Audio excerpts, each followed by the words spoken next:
के निरीक्षण के लिए आती है। ये दोनों उसके शरीर को ऐसे निहारती हैं जैसे कि वो बहुत सालों से प्यासी है। इनमें से एक नन कहती है, देखो इसकी कोई हड्डी तो नहीं टूट गई। अब सबको पता है कि ये किस टूटी हुई हड्डी की बात कर रही है। वो अपने प्यारे प्यारे हाथों से उसकी हड्डी को जांचती है और पाती है उसकी नाजुक हड्डी बिल्कुल सही सलामत है। जिसके बाद वो लोरेंजो की शर्ट ऊपर करके उसके पेट पर किस करती है, जिससे उसको चरम सुख का आनंद मिलता है। और वो दूसरी से कहती है, तुम भी करो, मजा आएगा। और अब वो भी किस करती है। हम देखते हैं कि लोरेंजो होश में है। वो सिर्फ बेहोश होने की एक्टिंग कर रहा है और मन ही मन कहता है, जमीर जिंदा रख, कबीर जिंदा रख, फकीर भी बन जाए तो इस शरीर में अपने हथियार को खड़े करने की ताकत को जिंदा रख, हौसलों के तरकस में कोशिश का वो तीर जिंदा रख, हार जा चाहे जिंदगी में सब कुछ मगर इनकी लेने की उम्मीद जिंदा रख। तभी एक नन उसके होठों को बुरी तरह से चूसने लगती है। लोरेंजो अपनी आंख खोल लेता है। ये नन डर जाती है। तभी यहाँ पर इन दोनों नन्स की मदर आ जाती है। ये किसी तरह से अपनी हवस पर काबू पाती है और अपनी फेस शील्ड लगा लेती है। ये मदर से कहती है, मदर हमको लगता है कि ये गूंगा बहरा है। ये सुनकर मदर को मजे आ जाते हैं कि चलो कोई तो बकरा मिला जो हमारी प्यास बुझाएगा। यहाँ पर हमारा मिंटोस वाला दिमाग काम करता है कि इन दोनों नन्स को तो पता ही नहीं था कि लोरेंजो गूंगा बहरा है, तो फिर इन्होंने झूठ क्यों बोला। दरअसल ये चाहती थी कि यहाँ पर जल्द से जल्द कोई गूंगा बहरा आ जाए जिससे ये सारी नन्स उसके साथ अपनी रातें हसीन कर सके। तभी फिर से हमारा मिंटोस वाला दिमाग काम करता है कि इन नन्स को गूंगा बहरा ही क्यों चाहिए। दरअसल ये नन्स भी मिंटोस खाती हैं, तो इनका दिमाग भी काम करता है। ये गूंगा बहरा आदमी इसलिए चुनती है ताकि उस आदमी के साथ रात रंगीली करे और गूंगा होने के कारण वो किसी को बता भी ना पाए और ना किसी की सुन पाए। मतलब कि गूंगे बहरे आदमी के पास इनकी सवारी करने की टिकट है।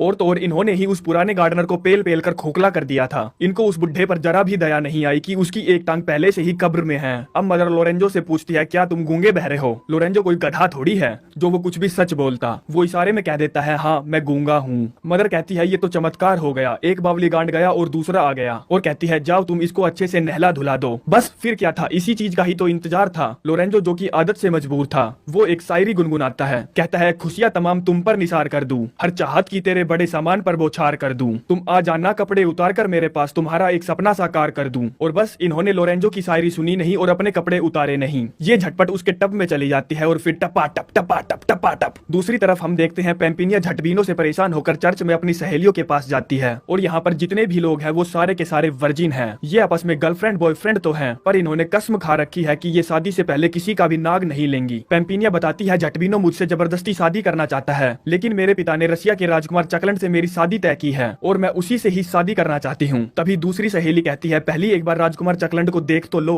क्या पता वो बावली तरेड हो। दूसरी सहेली कहती है, चुप करो तुम, हम वर्जिन्स हैं और हम शादी से पहले किसी का भी नाग नहीं लेंगी। तभी यहाँ पर झटबीनो आता है। कहता है, किसको चाहिए नाग, मैं दे दूं। पूछता है, तुम सब यहाँ क्या कर रहे हो, चलो भाग जाओ यहाँ से, तुम्हें पता नहीं है कि लॉकडाउन चल रहा है। ये सभी वहाँ से बाहर आ जाते हैं, जहाँ पर ये एक फैसला लेते हैं कि ये लोग पेम्पिनिया को कॉन्वेंट में छोड़ आएंगे जब तक कि राजकुमार चकलंड न आ जाए। तभी एक सहेली घोड़ा गाड़ी लेकर आती है। पहली वाली पूछती है, ये चलाएगा घोड़ा गाड़ी। ये कहती है, ये अंकल ब्रूनो है और इनको बवासीर है और तो और ये वर्जिन भी है, इन्होंने अभी तक किसी भी घाट का पानी नहीं पिया। वो इस बहरूपिये फादर को भी अपने साथ ले लेते हैं, जो कि पहले पेंटर था और उससे पहले चोर। अब पेम्पिनिया को पहले एक तेज घोड़ा गाड़ी से भेज देते हैं और खुद दूसरे रास्ते से आगे बढ़ते हैं। पेम्पिनिया के कॉन्वेंट में पहुंचने के बाद ये लोग उसकी पैंटी उतार कर पजामा पहना देते हैं, यानी कि अपनी जैसी ही पोशाक पहना देते हैं। पेम्पिनिया सोचती है कि वो एक अच्छी जगह आ गई है और यहाँ पर उसकी वर्जिनिटी सेफ रहेगी, लेकिन उसे नहीं पता था कि यहाँ दिन रात कुएं से पानी निकाला जाता है। तभी पेम्पिनिया की नजर मासूम से दिखने वाले लोरेंजो पर पड़ती है। वो नन से पूछती है, ये कौन है। नन बताती है कि वो सीधा स्वर्ग से आया है, वो गूंगा बहरा है और हमारा गार्डनर है, जो कि बहुत मेहनती है। वो दिन रात गहरे कुएं से पानी निकालता है। ये सुनकर पेम्पिनिया का भी अपने कुएं से पानी निकलवाने का मन करता है, लेकिन तभी उसे रसिया के राजकुमार चकलंड की याद आती है, तो पेम्पिनिया अपनी पैंटी को खिसकने से रोक लेती है। आगे हम देखते हैं लोरेंजो गार्डन में काम कर रहा है। तभी वहाँ पर एक नन आती है जो कि उन दोनों नन से अलग थी। वो कहती है, ओ गार्डनर, घास काटेगा। और हम तो जानते ही हैं कि लोरेंजो हमेशा घास में घस घसाघस करने के लिए कितना उतावला रहता है। अब ये खुश था तो ये एक शायरी पढ़ता है, राहों पर नजर रखना, हथियार पर नजर रखना, आ जाए कोई शायद पैंट की चैन खुली रखना, हथियार की गर्मी को जलाकर रखना, उसको भी गर्म रखना, खुद को भी गर्म रखना, देता है सजा मुझको रातों को भटकने की, आज दिन में भी उसको गर्म रखना, राहों पर नजर रखना, हथियार पर नजर रखना, वो बुरा भी ना माने है मेरे हथियार, उसका भी कहा रखना। ये कहकर लोरेंजो नन के साथ झाड़ियों के पीछे घस घसाघस करने चला जाता है। पेम्पिनिया उन दोनों को झाड़ियों के पीछे जाता देख लेती है, जिससे उसकी पैंटी में आग लग जाती है और वो जेलस फील करने लगती है। दूसरी तरफ हम देखते हैं रसिया के महान राजकुमार चकलंड महल में पधार चुके हैं। यहाँ पहुँचते ही राजकुमार चकलंड की मुलाकात चोर उचक के झटबीनों से होती है। राजकुमार चकलंड उसे अपने नाम का महत्व बताते हैं। कहते हैं एक था लड़का जिसका नाम था चकलंड। एक दिन उसने अपना नाम बदलने की सोची। उसने एक मजदूरी करने वाली औरत से उसका नाम पूछा तो उसने अपना नाम लक्ष्मी बताया। फिर उसने एक भिखारी से उसका नाम पूछा, उसने अपना नाम धनपत बताया। फिर उसने देखा कि कुछ लोग मुर्दे को लेकर जा रहे हैं। उसने एक आदमी से उस मुर्दे का नाम पूछा, उसने उस मुर्दे का नाम अमर सिंह बताया। तब राजकुमार चकलंड के मन में ख्याल आया, लक्ष्मी करे मजदूरी, धनपत मांगे भीख, जब अमर सिंह ही मर गया तो चकलंड नाम ही ठीक। बस फिर क्या था,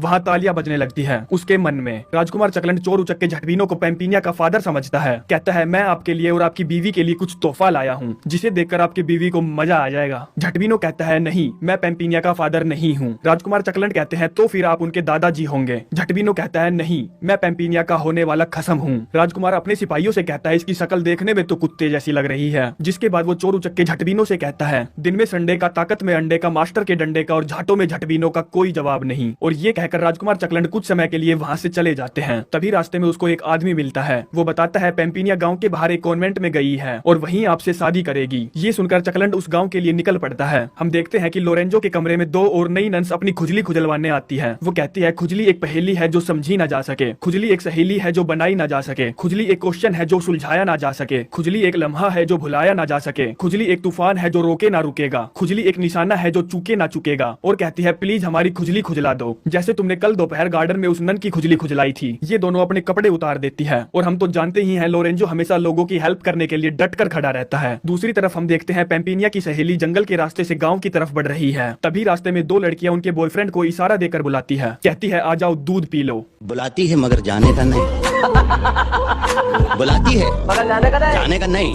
बुलाती है मगर जाने का नहीं। ये दुनिया है, इधर जाने का नहीं। ये दोनों चले जाते हैं। वो दोनों इनको गाय का दूध पिलाती है और ना जाने कब में गाय का दूध पिलाते पिलाते वो अपना दूध पिलाने लगती है। लेकिन यहाँ उनके कार्यों में रस्ते का रोड़ा बनकर लड़कों की एक गर्लफ्रेंड वहाँ आ जाती है और उनको पीटते पीटते यहाँ से ले जाती है। कहती है तुमको शर्म नहीं आई, तुम ये क्या कर रहे थे? वो कहते हैं हम तो दूध पीने आए थे, अब हमें क्या पता था वो हमें अपना दूध पिलाने लगेंगी। इधर हम देखते हैं दो नन पैम्पिनिया से कहती है हम तो जा रही है उस गूंगे बहरे को नहलाने के लिए और अपनी खुजली खुजलवा कर ही वहाँ से आएंगी। तो इस पर पैम्पिनिया कहती है ये तो पाप है, ये तुम क्या कर रही हो? जवाब में दोनों नन कहती है हमें पता है तुम्हें जलन हो रही है, पर हम तो अपनी खुजली खुजलवाएंगे जरूर। लेकिन वो इस बार लोरेंजो से अपनी खुजली नहीं मिटवाती, बस उसके टब में पानी डालने के लिए गई थी। वो पैम्पिनिया से कहती है आ जाओ तुम भी अंदर, लेकिन पैम्पिनिया कहती है ना, मैं ना आ रही। अब लोरेंजो को नहला धुलाकर मदर के लिए पेश किया जाता है। लोरेंजो कहता है महक रही है फुलवारी तुम्हारी, झूम रही है क्यारी क्यारी, कमरे में है प्यासी कुवारी, जिसकी प्यास है जरूर मिटानी। बस फिर क्या था, मदर लोरेंजो के साथ खूब घचाघच करती है और ये देखकर पैम्पिनिया की पैंटी में बहुत जलन होती है, क्योंकि पैम्पिनिया को लोरेंजो से सच्चा वाला प्यार हो गया था। अगले दिन लोरेंजो बगीचे में काम कर रहा था, जहाँ पर पैम्पिनिया एक किताब पढ़ रही थी। लोरेंजो पैम्पिनिया को अजीब नजरों से देखता है और सोचता है कि ये तो पहले कभी नहीं आई मेरे कमरे में। अब कुछ देर बाद पैम्पिनिया उसके कमरे में जाती है और उसके अंदर आते ही लोरेंजो समझ जाता है कि वो यहाँ पर क्या करवाने आई है। लोरेंजो उसकी कोविड फेस शील्ड उठाने लगता है। वो उसको रोक देती है और उसकी आंखों पर पट्टी बांधने लगती है। कहती है मैं तुम्हें हर रोज देखती हूँ और मैं तुम्हें अपने घाट का पानी पिलाना चाहती हूँ, लेकिन मैं तुम्हें अभी अपने घाट का पानी नहीं पिलाऊंगी क्योंकि मैं तुमसे शादी करना चाहती हूँ। अब पैम्पिनिया लोरेंजो को एक शिद्दत वाली किस देती है, जिसमें उसका लोरेंजो के लिए बहुत सारा प्यार भरा था। हम देखते हैं दूध पीने वाला बॉयफ्रेंड अपनी गर्लफ्रेंड से नाराज हो गया है। ये सोचती है कि ये कहीं और जाकर किसी और का दूध ना पीने लग जाए, जिससे ये एक डिसीजन लेती है और अपने बॉयफ्रेंड को जंगल की गहराइयों में लेकर चली जाती है। कहती है मेरे पास खजाना है जो कि सिर्फ तुम्हारे लिए है और वो मैं तुम्हें शादी के बाद ही दूंगी। और अब उसे जोर जोर से हवस भरे होठों से किस करने लगती है। अब जैसे ही उसके हथियार को छूती है, बॉयफ्रेंड का घोड़ा दौड़ने लगता है। वो जोर जोर से कहता है मुझे खजाना दे दो, मुझे खजाना दे दो, अभी दे दो, अभी दे दो। और उसका घोड़ा इस दौड़ में हार जाता है। गर्लफ्रेंड उससे कहती है तुमने ये क्या किया? बॉयफ्रेंड कहता है घोड़ा दौड़ में हार गया तो हार गया, अब मैं इसमें क्या करूं? गर्लफ्रेंड कहती है खजाना पाने के लिए तो तू इतना तड़प रहा था जैसे कि तू सारे ब्रह्मांड का खजाना लूट लेगा, पर तूने तो छूते ही सारा खजाना लुटा दिया। आगे एक घोड़ा गाड़ी पैम्पिनिया को लेने के लिए कॉन्वेंट आ जाती है, क्योंकि रशिया के राजकुमार चकलंड फ्लोरेंस पहुंच चुके थे। पैम्पिनिया लोरेंजो को छोड़कर नहीं जाना चाहती थी, इसीलिए वो मदर से झूठ कह देती है कि लोरेंजो गूंगा बहरा नहीं है, क्योंकि वो नहीं चाहती थी वो इन नन्स को पेल पेल कर खस्सी हो जाए। मदर पूछती है तुम्हें कैसे पता वो गूंगा बहरा नहीं है। पेम्पिनिया कहती है मैंने उसको बगीचे में गाना गाते हुए सुना था, उसकी आवाज बिल्कुल हुबहू हनी सिंह जैसी है। मदर पूछती है वो कौन सा गाना गा रहा था। पेम्पिनिया कहती है वॉल्यूम 1, चूस चूस मेरा घोड़ा जैसे अंडों का पकोड़ा, अब तूने बोला थोड़ा तो तुझे मारूंगा हथौड़ा। मदर कहती है छी, इतना गंदा गाना कोई कैसे गा सकता है। अब मदर उसको चेक करने के लिए जाती है और उसके कान में कहती है तुम्हारा कट गया है। ये सुनकर वो डरकर खड़ा हो जाता है और चिल्लाने लगता है और अपने आप को फंसता देख कहता है ये तो चमत्कार हो गया और चमत्कार को मेरा नमस्कार। मदर सोचती है ये मादर भक्त तो सुन भी सकता है और बोल भी सकता है, ये हमारे सारे के सारे राज खोल सकता है। तो मदर उसके पिछवाड़े पर लात मारकर उसे यहाँ से भगा देती है। फिर पेम्पिनिया भी वहाँ से जाने लगती है। लोरेंजो पेम्पिनिया से कहता है कि मुझे भी अपने साथ ले चलो और बस पेम्पिनिया यही तो चाहती थी। ये दोनों वहाँ से साथ चले जाते हैं। हम देखते हैं राजकुमार चकलंड दूसरे रास्ते से गांव की तरफ बढ़ रहा है। राजकुमार को पानी की प्यास लगी थी तो वो पीने के लिए तालाब की तरफ बढ़ता है, जहाँ पर उसे एक सुंदरी मिलती है। चकलंड उसे अपना एक फुद्दू सवाल फेंक कर मारता है, पूछता है क्या तुम इंसान हो। वो कहती है नहीं, मैं जल परी हूँ। राजकुमार कहता है मैं एक पेम्पिनिया नाम की लड़की से बहुत प्यार करता हूँ और मैंने उसे अभी तक देखा भी नहीं है। वो कह देती है मैं ही तो हूँ पेम्पिनिया बिना पैंटी वाली, क्योंकि वो राजकुमार के साथ पेलम पेल करना चाहती थी। कहती है ना ताकत मर्द में है ना मर्द की हड्डी में है, ताकत तो उसमें है जो बिना हड्डी के मर्द की चड्डी में है। बस फिर क्या था, बिना हड्डी वाली चीज फर्जी पेम्पिनिया की चड्डी में थी। हम देखते हैं पेम्पिनिया और लोरेंजो उस जगह पहुंच चुके हैं जहां पेम्पिनिया की शादी राजकुमार चकलंड से होनी थी। पेम्पिनिया लोरेंजो से पूछती है क्या तुम किसी से प्यार करते हो। वो कहता है हाँ, लेकिन मैंने उसका सुंदर चेहरा अभी तक देखा नहीं है, उसने मुझे एक बार किस किया था। पेम्पिनिया उससे आंख बंद करने के लिए कहती है ताकि उसको याद आ जाए कि किस करने वाली लड़की यही है। अब जैसे ही ये उसे किस करने के लिए आगे बढ़ती है तभी यहाँ पर चोर उचक्का झटबीनो आ जाता है। पेम्पिनिया लोरेंजो से कहती है तुम भाग जाओ यहाँ से, वो तुम्हें मार डालेगा। लेकिन लोरेंजो के पिछवाड़े में हीरो बनने की चूल मची थी। वो झटबीनो से एक फुद्दू सा क्वेश्चन पूछता है, कहता है अंधेरी रात थी वो मेरे साथ थी, मैं उसके ऊपर था वो मेरे नीचे थी, बताओ वो कौन थी। ये सुनकर झटबीनो का दिमाग खराब हो जाता है और वो उस पर हमला कर देता है। इन दोनों के बीच फाइट होती है। लोरेंजो नंस की लेकर खस्सी हो गया था, इसीलिए वो हार जाता है। अब जर्बीनो उसको मारने ही वाला था, तभी पेम्पिनिया कहती है अगर तुमने इसको मारा तो मैं तुमसे कभी भी शादी नहीं करूंगी। ये सुनकर झटबीनो उसे नहीं मारता और उसे कैद खाने में डाल देता है। लेकिन कुछ दिन बाद पेम्पिनिया बिना पैंटी वाली झटबीनो से कहती है जब तुम लोरेंजो को छोड़ दोगे तभी मैं तुमसे शादी करूंगी। ये सुनकर झटबीनो को गुस्सा आ जाता है और कहता है फिर तुम कहोगी झटबीनो तुम्हें लोरेंजो का मुंह में लेना पड़ेगा तभी मैं तुमसे शादी करूंगी। पेम्पिनिया कहती है नहीं, ये मेरा आखिरी काम है, बस ये काम कर दो। अब झटबीनो लोरेंजो को आजाद कर देता है। पेम्पिनिया झटबीनो से शादी नहीं करना चाहती थी, वो बस लोरेंजो की जान बचाने के लिए उससे झूठ पर झूठ बोलती जा रही थी। इस शादी से बचने के लिए वो चर्च के फर्जी फादर से सोने के कुछ सिक्के देती है और कहती है कि तुम ये शादी मत करवाना, कुछ भी बहाना रख देना। फर्जी मान जाता है। हम देखते हैं झटबीनो के दो लल्लू सिपाही लोरेंजो को यहाँ से दूर लेकर जा रहे हैं। तभी लोरेंजो सोचता है पेम्पिनिया बिना पैंटी वाली उस चोर उचक के झटबीनो से शादी करेगी, वो भी मेरी जान बचाने के बदले, मैं ऐसा कदापि नहीं होने दूंगा। तो वो इन दोनों लल्लुओं को उल्लू बनाकर वापस उसी जगह की ओर बढ़ने लगता है। हम देखते हैं कि फर्जी फादर इन दोनों की शादी करवा रहा है और इनकी शादी को लेट कराने के चक्कर में वो उल जुलूल क्वेश्चन पूछने लगता है। पूछता है झटबीनो आज तेरी शादी है, तू नहाकर भी आया है या ऐसे ही आ गया। झटबीनो कहता है हाँ मैं नहाकर आया हूँ।